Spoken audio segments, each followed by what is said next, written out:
ಹೊರಗೆ ಹೋಗುವೆಯ ಭಾರಿ ಬ್ರಹ್ಮಚಾರಿ ನೀನು ಭಲ್ಲೆಯಲ್ಲ.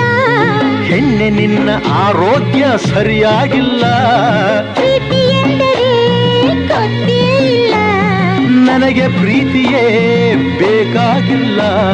ಬೇಡವೆಂದರೂ ನಾ ಬಿಡುವುದೇ ಇಲ್ಲ. ಅಯ್ಯೋ ಚಂದಿರ ತಂದ ಹುಣ್ಣಿಮೆ ರಾತ್ರಿ, ಗಾಳಿಯು ತಂದ ತಣ್ಣನ ರಾತ್ರಿ, ಹಾಯಾಗಿ ನಾ ಮಲಗಿರಲು ಈ ನನ್ನ ಮಂಚವು ಮಾತಾಡಿತು, ನಿನ್ನನ್ನು ಆಚೆಗೆನ್ನು ಕೆಂದಿತು.